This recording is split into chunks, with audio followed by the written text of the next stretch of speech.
بسم الله الرحمن الرحيم.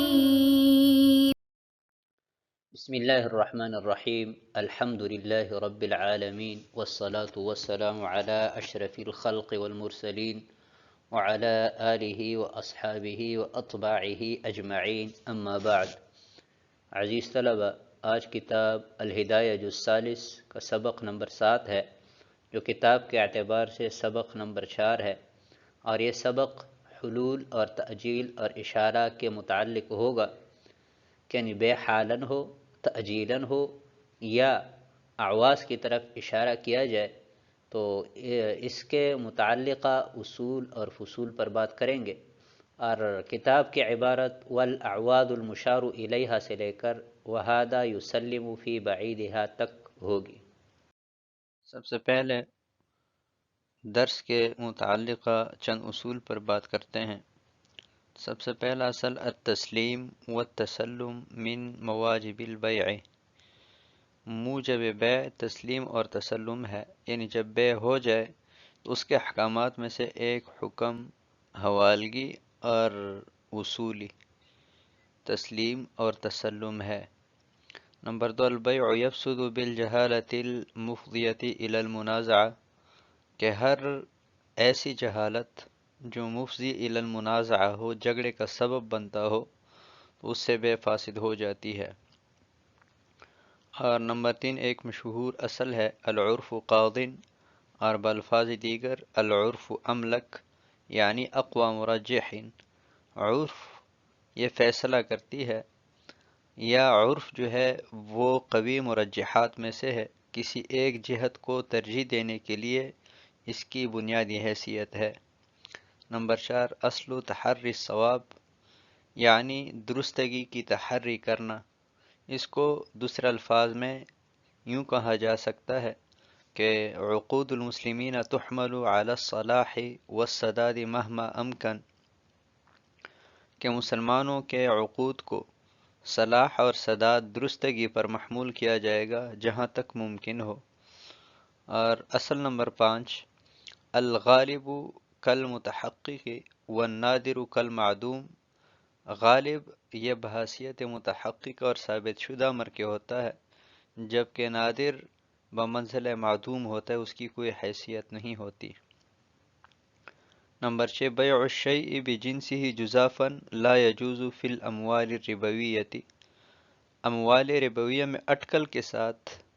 کسی چیز کو اس کے ہم جنس کے ساتھ فروخت کرنا یہ ناجائز ہے، کیونکہ اس میں ربا کا احتمال ہے۔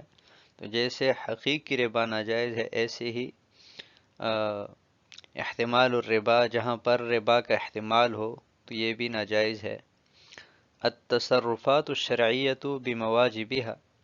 شرعی جتنی بھی تصرفات ہیں ان کا سارا دار و مدار ان کے احکامات پر ہوتا ہے۔ اگر کسی تصرف پر موجب وہ ثابت ہو تو اس تصرف کا تو اعتبار کیا جائے گا، اور اگر کسی تصرف پر موجب وہ ثابت نہ ہو، متحقق نہ ہو، تو اس تصرف کا کوئی اعتبار نہیں ہے۔ آگے ہم چند بنیادی فصول پر بات کرتے ہیں۔ جنس الحلول والتأجیل والاشارہ، یعنی بے حالن ہو یا تأجیلاً ہو، یا عوضین میں سے کسی ایک کی طرف یا دونوں کی طرف اشارہ کیا جائے، تو اس عقد کا کیا حکم ہے۔ اس بنا پر اس سبق کے ہم نے کل 5 فصول بنائی ہے۔ فصل اول، البیع بثمن حال، ثمن حال کے ساتھ بے کرنا۔ تو یہ تو واضح ہے کہ یہ عقد جائز ہے بشرط بے کی دیگر شروط پوری ہو۔ البیع بثمن مؤجل، ثمن مؤجل کے ساتھ بے کرنا تو یہ بھی جائز ہے، لیکن اس میں شرط ہے کہ اجل معلوم ہو۔ اگر اجل معلوم نہ ہو، مجہول ہو، تو اس صورت میں یہ عقد ناجائز ہوگا، کیونکہ جہالت، اجل کی جو جہالت ایسی جہالت ہے کہ یہ مفضی الی المنازعہ ہے۔ البیع بالتقسیط، قسطوں پر بے، یہ بھی جائز ہے، لیکن اس کے لیے چند شرائط ہے۔ ایک یہ کہ ہر قسط متعین ہو اور مدت معلوم ہو، اور اگر مقررہ مدت پر قسط ادا نہ کی جائے تو اس پر اضافی رقم کی شرط نہ ہو۔ اطلاق البیع عن ذکر الاجل، اگر متعاقدین بے مطلقاً کریں، اس میں کسی ذکر کا اجل نہ کریں، تو اس صورت میں اس بے کو بے حال تصور کیا جائے گا۔ اور ایک جنس الاشارۃ الی الاعواض، عوضین میں سے کسی ایک یا دونوں کی طرف اگر اشارہ کیا جائے تو یہ عقد بھی جائز ہے، بشرط کہ یہ اموال ربویہ میں نہ ہو۔ اگر یہ اموال ربویہ میں ہوا تو یہ عقد جائز نہیں ہوگا، جیسے کہ ہم پہلے اصل پڑھ چکے کہ اس میں چونکہ احتمال ربا ہے، اور احتمال ربا بھی حقیقت ربا کی طرح ناجائز ہے۔ پہلے ہم کتاب کی عبارت پڑھتے ہیں اور پھر انشاءاللہ ترجمہ اور مختصر تشریح کرتے ہیں۔ قال والاعواد المشار الیها لا يحتاج الى معرفة مقدارها في جواز البيع لان بالاشارة كفاية في التعريف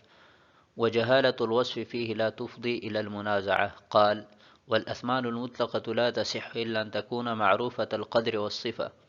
لأن التسليم والتسلم واجب بالعقد وهذه الجهالة مفضية إلى المنازعة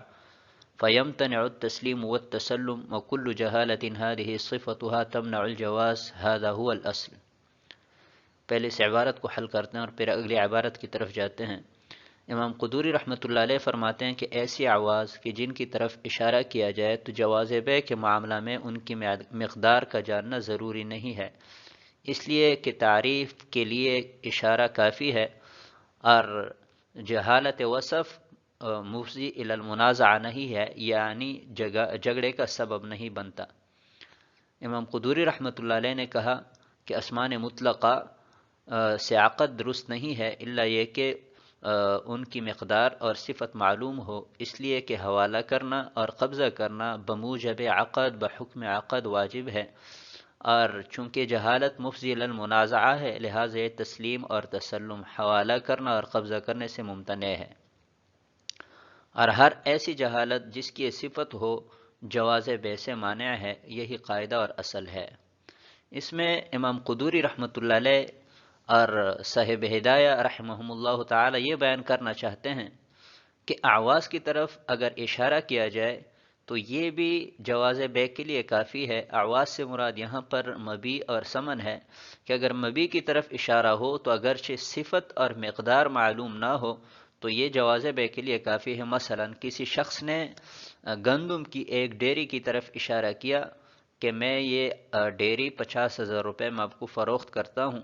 تو ابھی اگرچہ گندم کی صفت اور مقدار معلوم نہیں ہے لیکن بیع جائز ہے، کیونکہ عاقد کے لیے جب اشارہ کیا گیا تو اس کے نظر کے سامنے ہے، اور دیکھنے کے باوجود بھی اگر یہ اس پر رضامند ہے تو یہ اس بات کی دلیل ہے کہ یہ امضاء عقد کے لیے تیار ہے۔ اور اسی طرح ثمن کی طرف اشارہ کیا کہ میرے ہاتھ میں جو دراہم اور دنانیر ہے، میرے ہاتھ میں جو نوٹ ہے، ان کے عوض میں آپ سے یہ چیز خریدنا چاہتا ہوں، یہ گاڑی خریدنا چاہتا ہوں، یہ گندم خریدنا چاہتا ہوں، تو اگرچہ یہاں پر ثمن کی مقدار متعین نہیں ہے، معلوم نہیں ہے، لیکن چونکہ اشارہ کیا جا رہا ہے اور دوسرا عاقد دیکھ رہا ہے تو دیکھنے اس بات کی دلیل ہے کہ یہ امضاء عقد پر رضامند ہے۔ تو آگے ایک سوال کا جواب دے رہے ہیں کہ یہاں پر تو وصف مجہول ہے، اور ہر ایسی جہالت جو مفضی الی المنازعہ ہو، یعنی وصف کا معلوم نہ ہونا، مقدار کا معلوم نہ ہونا، تو یہ مفضی الی المنازعہ ہے، تو اس سے تو جھگڑا بنے گا۔ تو صاحب ہدایہ کہہ رہے کہ نہیں، یہاں پر اشارہ کیا گیا ہے اور صرف وصف کا معلوم نہ ہونا، تو یہ جہالت جو ہے انتہائی چھوٹی سی جہالت ہے، یسیر جہالت ہے، اس وجہ سے کوئی جھگڑا نہیں بنے گا، لہٰذا بیع منعقد ہو جائے گی۔ آگے بیان کرنا چاہ رہے ہیں کہ الاسمان المطلقہ، یعنی اسمان مطلقہ سے مراد یہ ہے کہ نہ تو اشارہ کیا جائے اور نہ ہی وصف اور مقدار بیان کیا جائے، تو اس سے عقد درست نہیں ہوگا۔ ہاں درست ہے کہ ایک ہی راستہ ہے کہ یا تو اشارہ کیا جائے یا مقدار اور صفت معلوم کی جائے، کیونکہ تسلیم اور تسلم بموجب عقد بحکم عقد واجب ہے، حوالہ کرنا اور قبضہ کرنا یہ عقد کے مواجب اور احکام میں سے ہے، تو اگر مقدار معلوم نہ ہو یا صفت معلوم نہ ہو یا جو ہے اشارہ نہ کیا جائے تو حوالے کرنا یہ ممکن نہیں ہوگا، اور نہ ہی قبضہ کرنا ممکن ہوگا، اور جھگڑا بنے گا یہاں پر، کیونکہ ایک شخص جو ہے وہ کھرے تھوڑے سے مقدار میں سکے حوالہ کرنا چاہے گا اور دوسرا اس پر قبضہ کرنے کے لیے تیار نہیں ہوگا، یا جو ہے وہ کم حوالہ کرنا چاہے گا اور دوسرا کم پر وہ قبضہ کرنے کے لیے تیار نہیں ہوگا، یا جو ہے وہ دوسرا زیادہ کا مطالبہ کرے گا اور یہ زیادہ دینے کے لیے تیار نہیں ہوگا، تو چونکہ یہاں پر یہ جو جہالت ہے یہ مفضی للمنازعہ ہے، لہٰذا یہ جہالت تسلیم اور تسلم کے لیے مانع ہے، نہ قبضہ کروایا جا سکے گا اور نہ قبضہ ہو سکے گا۔ تو ہر ایسی جہالت کہ جو جھگڑے کا سبب بنے، تو شریعت نے جھگڑے کا یہ راستہ بند کر دیا ہے کہ عقد ہی سرے سے جائز نہیں ہے۔ اگر عقد کو جائز کرنا چاہتے ہو، عقد کے انعقاد کے خواہشمند ہو، تو ان تین کاموں میں سے ایک کام کرنا ضروری ہوگا کہ یا تو اشارہ کیا جائے یا مقدار اور وصف بیان کیا جائے۔ اور پھر آگے ایک ضابطہ اور قانون کے طور پر صاحب ہدایہ نے یہ قاعدہ بیان کیا ہے، جس کو ہم پہلے بھی ذکر کر چکے ہیں، کہ کلو جہالت تفضی الی المنازعۃ فہی مانعۃ عن البیع، کہ ہر ایسی جہالت جو مفضی الی المنازعہ ہو، جھگڑے کا سبب ہو، تو یہ جواز بے کے لیے مانع ہوگا، اس جہالت کی وجہ سے بے منعقد نہیں ہوگی۔ تو یہ ایک اصل اور ضابطہ ہے، اس کو یاد رکھنا چاہیے۔ اگلی عبارت، قال ويجوز البيع بثمن حال ومؤجل إذا كان الأجل معلوما، لإطلاق قوله تعالى وحل الله البيع، وعن النبي عليه الصلاة والتسليمات أنه اشترى من يهودي طعاما إلى أجل معلوم ورهنه درعه، ولا بد أن يكون الأجل معلوما لأن الجهالة فيه مانعة من التسليم الواجب بالعقد، فهذا يطالبه به في قريب المدة وهذا يسلمه في بعيدها۔ امام قدوری رحمۃ اللہ علیہ نے کہا کہ بے جائز ہے، چاہے ثمن حال کے ساتھ ہو اور چاہے اجل کے ساتھ ہو، مدت کے ساتھ ہو، بشرط کہ اجل معلوم ہو، کیونکہ اللہ تعالیٰ کا یہ قول مطلق ہے کہ اللہ تعالیٰ نے بے کو حلال قرار دیا، اور حضور نبی کریم صلی اللہ علیہ وسلم کے اس عمل کی وجہ سے کہ انہوں نے یہودی سے کھانے پینے کی کوئی چیز خریدی مدت معلومہ تک، اور بطور رہن ان کے پاس اپنا زیرہ رکھوایا، اور یہ بھی ضروری ہے کہ اجل معلوم ہو، کیونکہ اجل کا معلوم نہ ہونا، اجل کی جہالت، یہ بحکم عقد، بموجب عقد جو تسلیم واجب ہے اس سے مانع ہے، لہٰذا یہ جلدی مطالبہ کرے گا، اور دوسرا جو ہے وہ بعید مدت میں حوالہ کرنے کی کوشش کرے گا۔ تو یہاں پر امام قدوری رحمۃ اللہ علیہ یہ بیان کرنا چاہ رہے ہیں کہ بے چاہے ثمن حال کے ساتھ ہو، یعنی مجلس عقد کے اندر جو ہے تسلیم اور تسلم ہو جائے، ایک مبیع حوالہ کرے اور دوسرا ثمن حوالہ کرے، اور چاہے اجل کے ساتھ ہو، مدت کے ساتھ ہو، کچھ وقت لیا جائے، تو یہ دونوں طرح کی جائز ہے۔ دلیل کیا ہے؟ اللہ تعالیٰ کا یہ پاک ارشاد وحل اللہ البیع، تو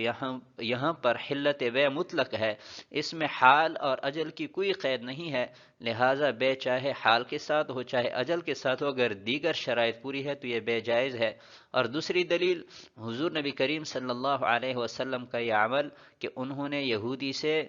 غلہ خریدا، کھانے پینے کی کوئی چیز خریدی مدت معلومہ تک، اور ان کے پاس بطور رہن